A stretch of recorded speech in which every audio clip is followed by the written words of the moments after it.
UNICEF-ը, Հայաստանի Հանրապետության առողջապահության նախարարությունը եւ հանրային հեռուստաընկերությունը ներկայացնում են։ Քանի որ արդի բժշկությունը հասել է այն փուլին, որ վաղաժամ ծնված բոլոր երեխաները ունենում են շատ առողջ կյանք եւ չիմացող մարդը երբեք չի կարող կասկածել, որ տվյալ երեխան ծնվել է վաղաժամ։ Վաղաժամ ծնունդը դեռ չի ենթադրում, որ երեխան պարտադիր պետք է ունենա զարգացման խնդիր, նա պարզապես իր կյանքի ճանապարհը շուտ է սկսել։ Վաղաժամ ծննդաբերությունը խոչընդոտ չէ, որպեսզի մայրիկը կերակրի երեխային կրծքով։ Բժիշկները կարող են ուղղորդել այդ հարցում մայրիկին։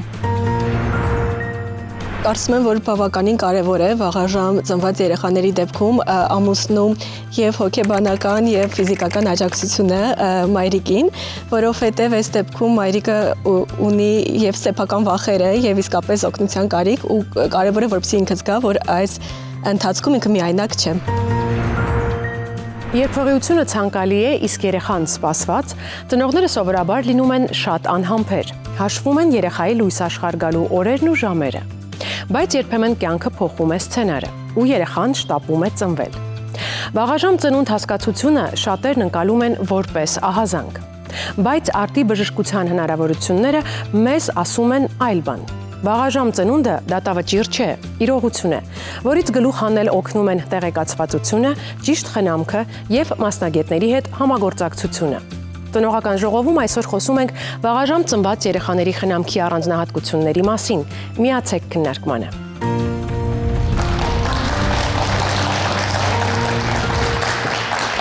Բարև ձեզ հարգելի մայրիկներ, շնորհակալություն, որ ընդունել եք մեր հրավերը։ Պետք է խնդրեմ, որպեսզի փորձենք գնալ ձեր հիշողությունների գիրկը ու հասկանալ, թե ինչ զգացողություններ եք ունեցել այն պահին, երբ հասկացել եք, որ ձեր փոքրիկը, իսկ որոշ դեպքերում նաև փոքրիկները շտապում են։ Առաջին ռեակցիան իմ եղավ այն, որ վախը տիրեց ամբողջ մարմնումս ու քանի որ զույգ էր եւ սպասելի էր, որ հնարավոր է վաղաժամ ծննդաբերություն, առաջի բանը, որ հիշում եմ, դա այն էր, որ ինքսի մեջ ասեցի դու պետք է հավաքվես։ Ես շատ էի ուսումնասիրել վաղաժամ ծննդաբերությունը, քանի որ եռյակով էի եղի ու գիտեի, որ բալիկներս հնարավոր է շուտ ծնվեն։ Այդ պատճառով շատ մեծ վախ չկար։ Ուղղակի պետք էր բժիշկների հետ անդադ կապի մեջ լինել, լսել բժիշկների խորհուրդները ու առաջնորդվել միայն իրենց խորհրդով։ Իմ մոտ շատ երկակի զգացողություններ էին, առաջին բանը վախն էր, տագնապը, թե ինչ առողջական վիճակում կծնվի երեխան, որովհետև լսել էի, որ փոքր ծնված երեխաները դժվարությամբ են ընշում, կարիք է լինում հավելյալ ապարատների միացումների, ու երկրորդ զգացողությունը ուրախությունն էր, որ հեսա իրան հանդիպելու է, ու երևի այս ընթացքում շատ կարևոր էր նաև բժիշկների եւ աջակցությունը եւ տեղեկատվության փոխանցումը, որ հանգիստ տեղի ամեն ինչ լավ է լինելու, ինքը կշնչի ու ամեն ինչ նորմալ կլինի, ու ինձ թվում է իրանց այդ վստահությունը ինձ փոխանցեց վստահություն ու հանգստություն, որ ամեն ինչ լավ է լինելու, ու այդպես սպասում էի, որ երբ ծնվելու իրեն տեսնեմ։ Շատ լավ, Ինեսա, մինչ այս պահը կարծես բոլոր մայրիկները վախ բառն են օգտագործում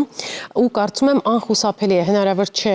չվախենալ, վախեր չունենալ, երբ գիտես, որ մի քիչ պլանից շեղվել է ամեն ինչ։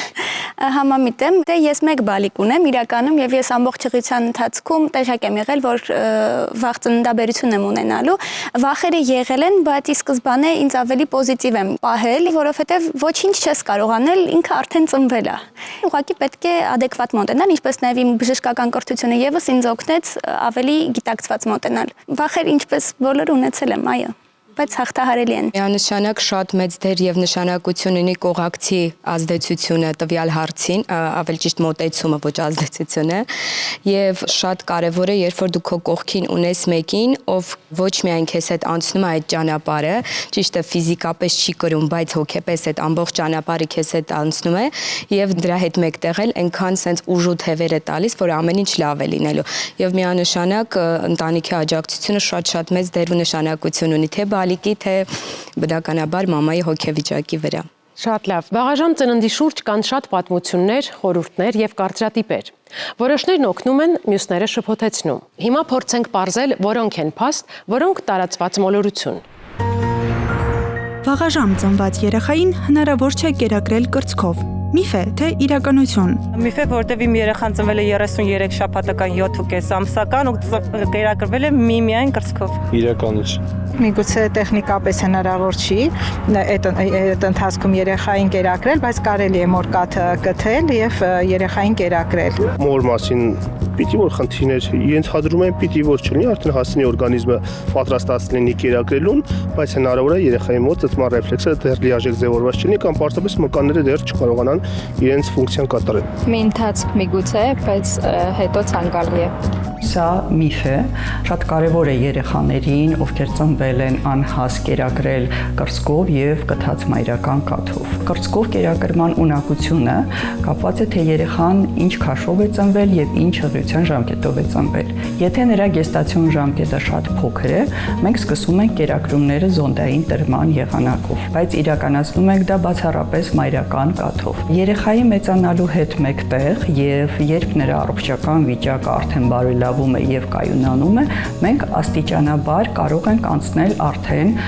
կրծքով կերակրմանը։ Իհարկե, այս ժամանակահատվածում մենք կարող ենք օգտագործել մի քանի այլ ալտերնատիվ տրման եղանակներ, կերակրման եղանակներ, ներարկիչով կթած մայրական կաթը երեխային տրամադրելն է կամ շշերի միջոցով։ Իհարկե, շատ կարևոր է այստեղ հասկանալ երեխայի առանձնահատկությունները, որովհետև անհաս երեխաները պայմանավորված իրենց անհասությամբ, իրենց ֆիզիոլոգիական ռեֆլեքսների, նյարդամկանային համակարգի զարգացման առանձնահատկություններով լինում են տարբեր եւ ամեն երեխային մենք աշխատում ենք ընտրել իրեն համապատասխան կերակրման եղանակը։ Վաղաժամ ծնված երեխային չի կարելի հաճախ գրկել, քանի որ նա շատ նուրբ է ու կարող ենք վնասել։ Միֆ է, թե իրականություն։ Միֆ է, որովհետև միշտ իմ գրկին է եղել իմ փոքրիկը վաղաժամ ծնված է եղել։ Ոչ մի խնդիր չենք ունեցել։ Հաճախակի չի կարելի գրկել։ Իրականություն։ Այսինքն հնարավոր է վնասել։ Շատ հնարավոր է։ Մենք գրկել ենք։ Հաճախակի։ Այո։ Գրկում ես, լողացնում ես, փաթաթում ես, հագուստներն ես հագցնում, ոնց կլինի։ Պարկասնել ձեռք չտալ։ Իրականությունը։ Այսինքն կվնասենք, եթե հաճախ գրկենք։ Այո։ Սա միֆ է, բայց ուզում եմ շեշտեմ այն փաստը, որ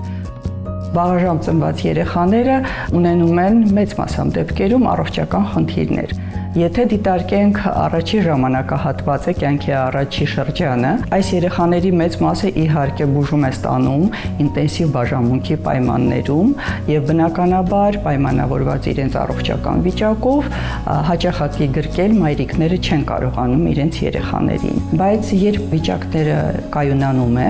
մենք իրականացնում ենք մի մեթոդ, որը կոչվում է կենգուրուի մեթոդ։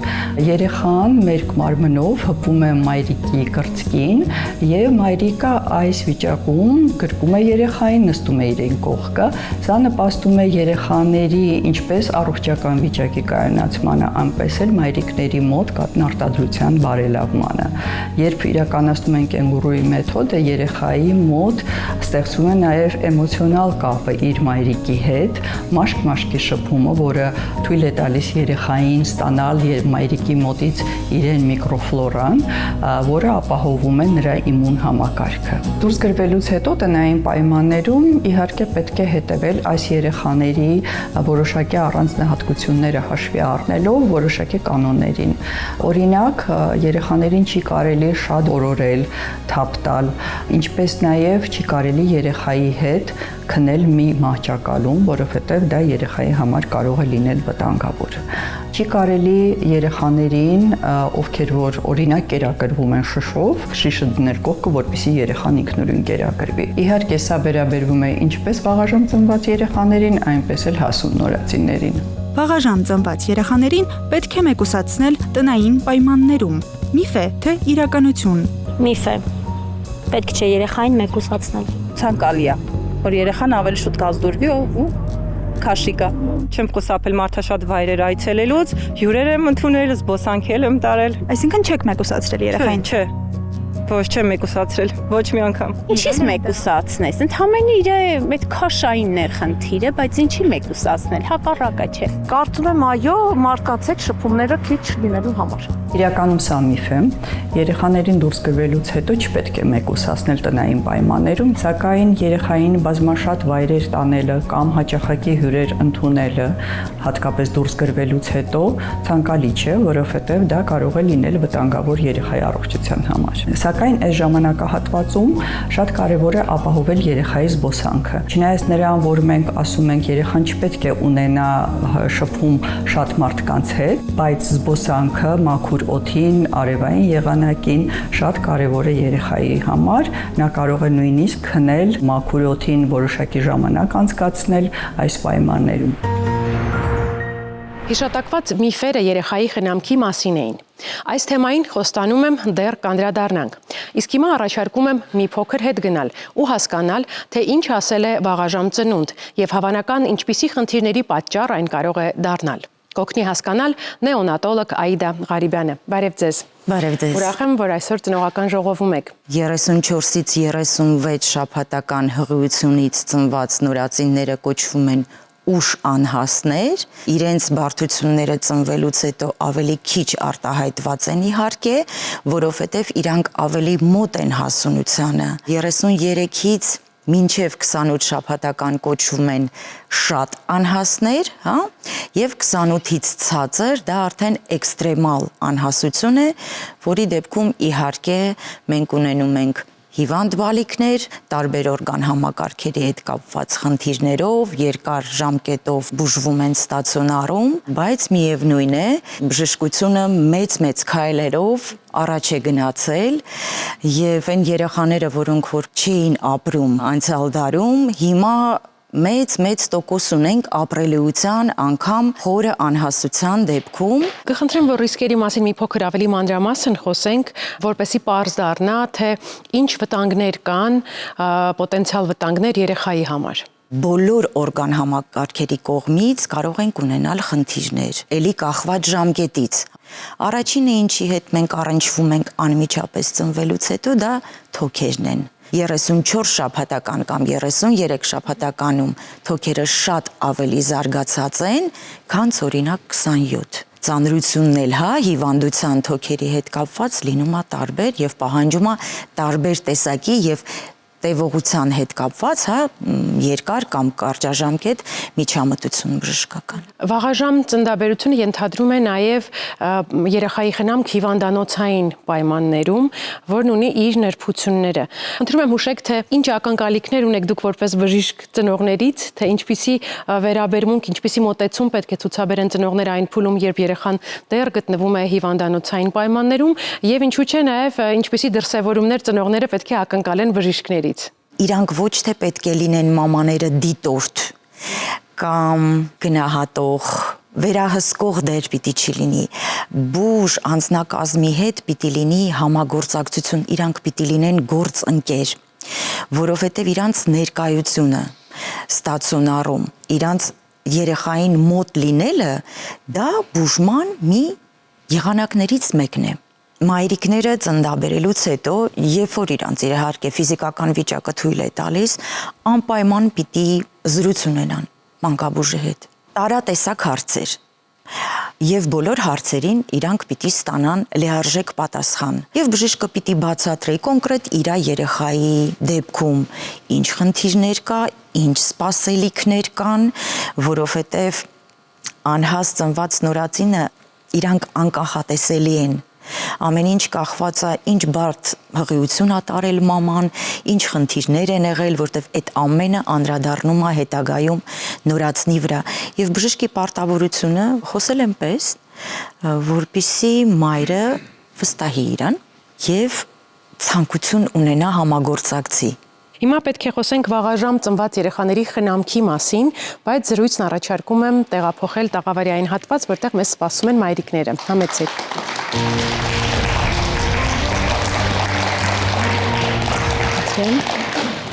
Սիրելի մայրիկներ, փորձենք ստուգել մեր տեղեկացվածության մակարդակը ըստ այն իրավիճակների, որ ես կներկայացնեմ եւ բժիշկը կմեկնաբանի։ Խնդրում եմ վերցրեք վահանակները եւ պատրաստվեք պատասխանելու իմ հարցերին։ Եթե երեխան վաղաժամ է ծնվել, ապա ազգային օրացույցով նախատեսված բոլոր պատվաստումները պետք է հետաձգվեն։ Այո թե ոչ։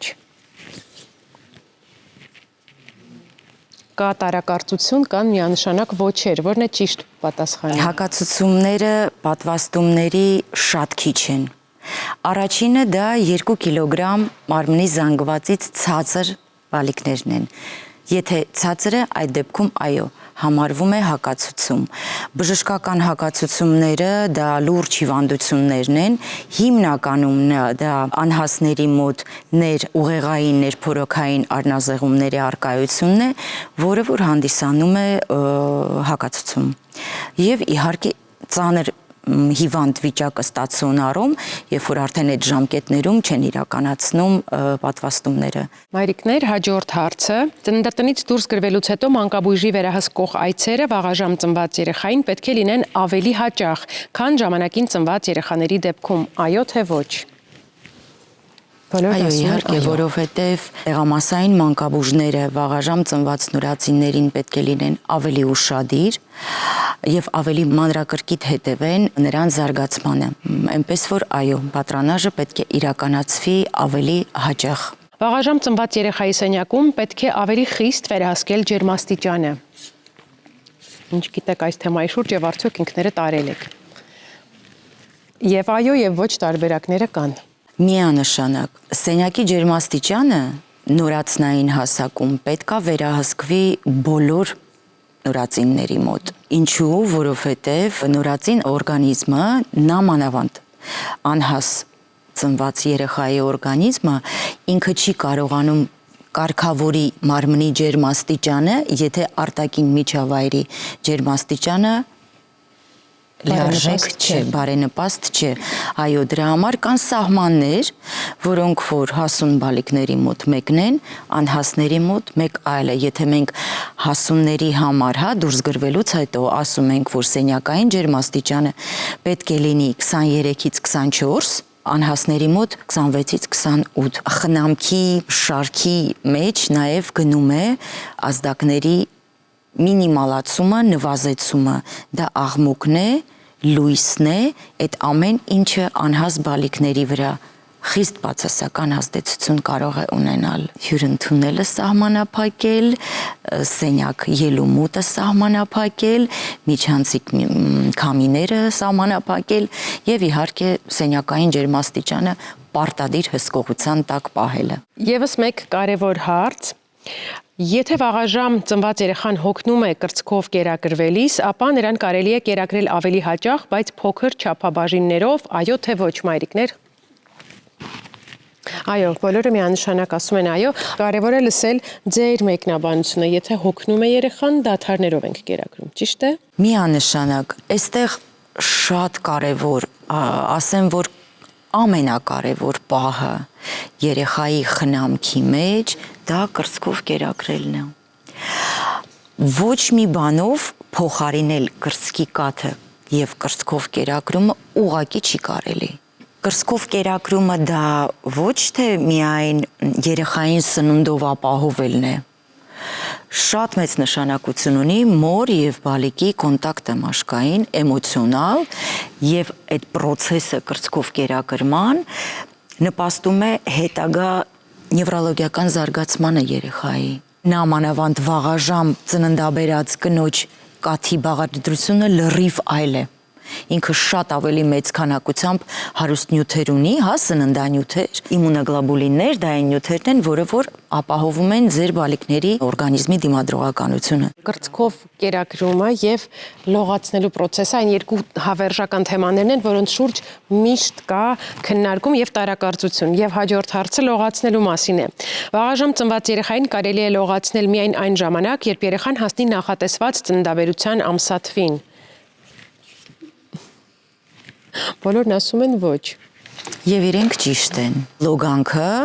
եւս խնամքի մի մասն է, Եթե խոսքը գնում է անհաս նորածնի մասին, բժշկությունը խորհուրդ է տալիս չլողացնել նորածիններին ամեն օր, նամանավանդ ձմռան ամիսներին։ Խորհուրդ է տրվում 2-ից 3 անգամ շաբաթական։ Կարծում եմ մեր խաղն էլ ցույց տվեց, որ մայրիկները բավականին տեղեկացված ու կողմնորոշված են, հաջողությամբ այս փուլն էլ ամփոփեցինք։ Շնորհակալ եմ շատ, որ այսօր մեզ հետ էիք, շատ արժեքավոր տեղեկատվություններ սա, շատ արժեքավոր պարզաբանումներ էին։ Իսկ մենք շարունակում ենք։ Շնորհակալ։ Մենք արդեն հասկացանք, որ առկա են տարբեր ռիսկեր, կախված այն բանից, թե նորմայից քանի շաբաթ շուտ է ծնվել երեխան։ Բայց արդյոք ամենաբարդը մնում է ծննդատանը։ Թեման կշարունակենք վայրկյաններ անց։ Առաջին ալիքի եթերում ծնողական ժողովն է։ Այսօր խոսում ենք վաղաժամ ծնված երեխաների մասին։ Ծննդատանը նրանց հետ տարվող աշխատանքի ու տանը խնամքի առանձնահատկությունների մասին արդեն խոսեցինք։ Հիմա փորձենք հասկանալ, թե երկարաժամկետ հեռանկարում ինչպիսի հետևանքներ կարող է ունենալ վաղաժամ ծնունդը, ինչպես ճանաչել ահազանգ նշաններն ու ինչպես օգնել երեխային։ Ծնողական ժողովում է Ուիգմոր կանանց եւ երեխաների հիվանդանոցի նորածնային ծառայության պատասխանատու Սերինե Մելիքսեթյանը։ Բարև ձեզ։ Բարև ձեզ։ Շնորհակալություն, որ կրկին ծնողական ժողովում եք։ Ծնողների համար շատ սպասված պահ է դուրս գրումը։ Դուրս գրման ժամկետները բնական է, որ խիստ անհատական են, բայց վստահ եմ, որ կան որոշակի մոտեցումներ, որոնք հուշում են մասնագետներին, որ այս երեխան արդեն կարող է իր կյանքը շարունակել հիվանդանոցից դուրս, ավելի բնականon տան ընտանիքի միջավայրում, որոնք են այդ կողմնորոշիչները։ Դուրս գրմանը պետք է պատրաստ լինի նորածինը ըստ առողջապահության նախարարության չափորոշիչների, երեխայի քաշը պետք է ամենանվազագույնը լինի 1800 գրամ, երեխան վերջին 3 օրերի ընթացքում պետք է հստակ քաշ ավելացնի, ինքնուրույն արթնանա կերակրման ժամերին եւ հեշտությամբ ուտի հասանելիք կաթը, սենյակային պայմաններում պահի իր ջերմաստիճանը, շնչական խանգարումների երևույթներ չունենա։ Միայն այդ դեպքում մենք կարող ենք նորածնին դուրս գրել եւ իհարկե պետք է անցած լինի բոլոր պարտադիր սկրինինգները, որոնք եւ նախատեսված են բոլոր նորածինների համար, բայց անհաս նորածինների համար եւս ունենք սկրինինգներ, դա անհասության ռետինոպաթիայի սկրինինգն է, որը անցնում են 2 կիլոից եւ 34 շաբաթից ցածր ծնված քաշով նորածինները եւ նաեւ նեյրոսոնոգրաֆիան, որը յուրախությամբ նշեմ, որ բոլոր երրորդ մակարդակի ծննդատներում պարտադիր կատարվում է անհաս նորածիններին։ Հատկապես ինչ կետերի վրա եք կենտրոնացնում ծնողների ուշադրությունը, ինչին պետք է շատ ուշադիր հետևեն եւ որոշակի շեղումներ նկատելու պարագայում ահազանգեն մասնագետներին։ Կարևոր կետերն են։ Բոլոր նորածինների ջերմաստիճանը պետք է լինի 36.5-ից 37.5 եւ եթե հանկարծ ծնողը նկատում է, որ ջերմությունը ցածր է 36.5-ից կամ բարձր է 37.5-ից եւ հնարավոր չէ երեխային տաքացնել կամ սառեցնել, հակառակը այդ դեպքում անպայման պետք է դիմել բժշկի։ Երկրորդը, ինչի վրա պետք է ուշադրություն դարձնել, դա այցելությունները, իհարկե անհաս նորածնի իմուն համակարգը բավականին թույլ է եւ ինքը շատ զգայուն է ցանկացած ինֆեկցիաների, վիրուսների նկատմամբ, արգելված են այցելությունները նամանավանդ եթե հիվանդ են։ Սենյակը պետք է իհարկե ամեն օր օդափոխվի, մաքուր լինի եւ քնի կազմակերպումը նույնպես շատ կարևոր է։ Պետք է օգտագործել կոշտ ներքնակ եւ ամենաապահով դիրքը նորածնի համար, լինի դա անհաս թե հասուն, դա մեջքի վրա պարկած դիրքն է եւ կա այսպիսի հասկացություն նորածնային հանկարծամահության սինդրոմ, որը շատ ավելի հաճախ է հանդիպում անհաս ծնված նորածինների մոտ եւ կանխարգելման մեթոդներից մեկը նաեւ մեջքի վրա պարկած դիրքն է։ Եվ այդ մահճակալի մեջ չի կարելի օգտագործել դնել խաղալիքներ, ծանր ծածկոցներ, որը որ նույնպես շատ վտանգավոր է։ Եվ իհարկե աղմուկ չպետք է լինի, ընդհանրապես երբ որ անհաս նորածին է ծնվում, մենք փորձում ենք մեր նորածնային բաժանմունքում ստեղծել մոր արգանդի պայմանները, այսպես նշված ինկուբատորը, որը ապահովում է ջերմությունը եւ խոնավեցումը, նաեւ օգտագործում ենք հատուկ բնիկներ, ինչու, երբ որ նորածնին պարկեցնում ենք բնիկի մեջ եւ ինքը իր ոտքերով հպվում է այդ պատերին, իրան թվում է, որ ինքը դեռ արգանդի մեջ է։ Եվ նույնը խորհուրդ ենք տալիս տանը շարունակել, դա դժվար չէ, բնիկներ սարքել, տեղադրել նորածնին, ինքը ավելի կոմֆորտ է զգում այդ պայմաններում։ Եվ բարձր լուսավորություն պետք է չլինի, աղմուկ պետք է չլինի նորածնի մոտ, եւ նաեւ զարգացումը նորածնի, ինչն է նպաստում դրան, երեխայի հետ պետք է հաճախ խոսել, կոնտակտը, մոտիկ կոնտակտը ապահովել, շփվել, գրկել, տարածված միֆեր կան, որ նորածնին չի կարելի գրկել, որպեսզի ինքը չսովորի։ Միշտ այդ դեպքում մենք ծնողին ասում ենք, բայց ինչի համար եք դուք բերել այս նորածնին, այս երեխային, գրկեք մաքսիմալ հաճախ, որպեսզի ինքը եւ ճիշտ զարգանա եւ իհարկե ապահովեք, այո, ապահով զգա ձեր ձեռքերում։ Ինչ վերաբերվում է լոգանքին, այո, 2 անգամ, 3 անգամ շաբաթվա մեջ բավական է անհասնորացնի համար լոգանքը կազմակերպել եւ կարեւոր ազդակները, որոնց դեպքում պետք է անպայման դիմել բժշկի, եթե 1-2 կերակրումից նորածինը հրաժարվում է, քնկոտ է, չի արթնանում ինքնուրույն կերակրման ժամերին,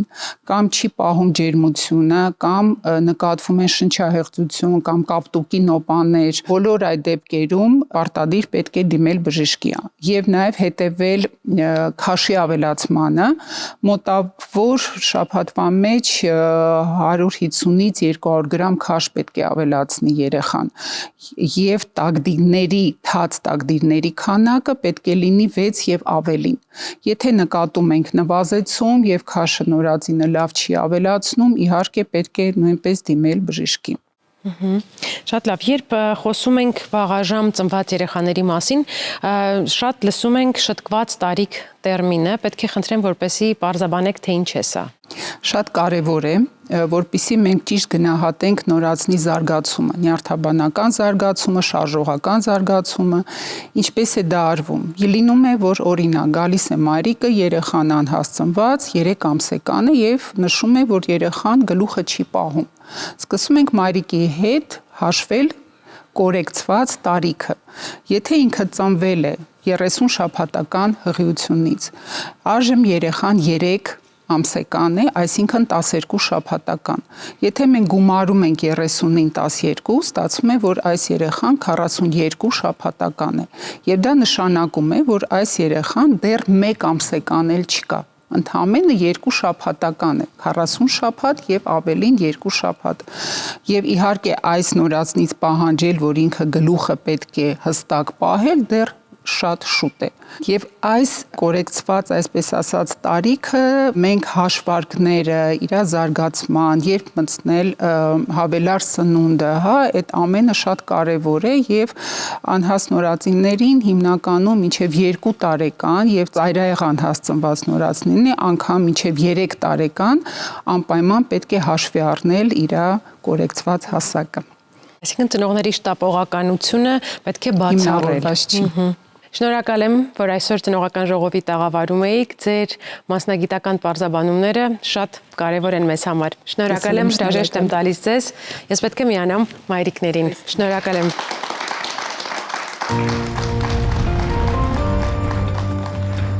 Սիրելի մայրիկներ, այսօր քննարկում ենք վաղաժամ ծննդաբերությունը եւ անհաս ծնված երեխաների խնամքի հարցերը։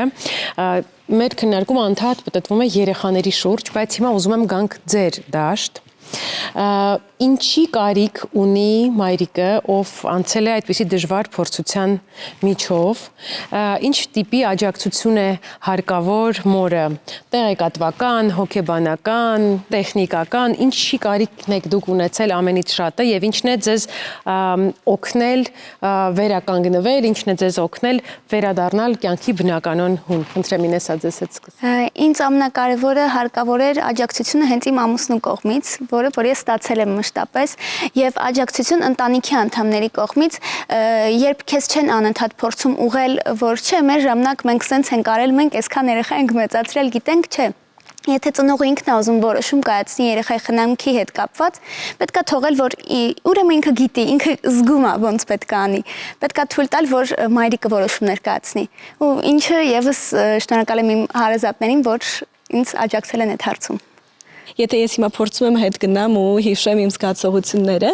երևի այդ ամենասուր զգացողությունը երեխային վնասելու վախն էր, որ հանկարծ ինչ որ բան չիմանալու պատճառով ես իրան վնաս չտամ։ Իսկ ով կամ ինչն է ձեզ օգնել, որ փարատեք այդ վախերը։ Իրականում շատ ամուսնու աջակցությունը, ծնողներիս աջակցությունը, ովքեր իմ կողքին էին, ու նաև շատ կարդալու, փորձում էի հնարավորինս շատ ինֆորմացիա գտնել, նաև կրծքով կերակրման մասնագետի հետ զրուցեցինք, հանդիպում ունեցանք,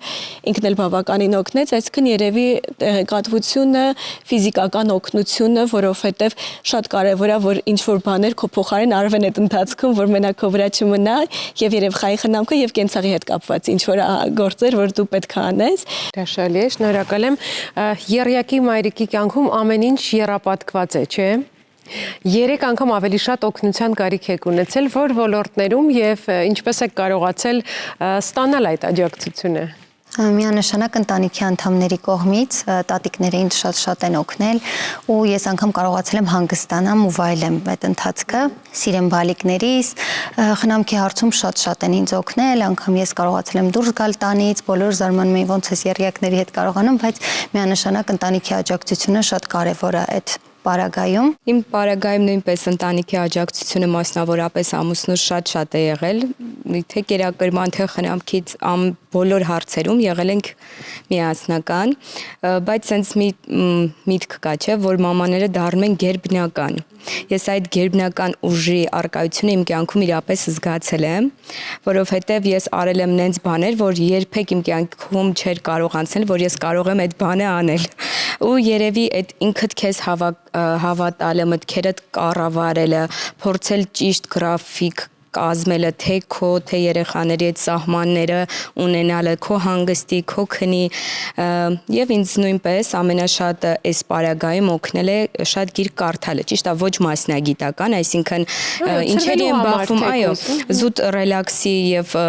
ինքս ինձ հավաքելու վեր գտնելու լավ երաժշտությունն ու գիրք կարդալը։ Մի քանի դիտարկում էլ ես ունեմ։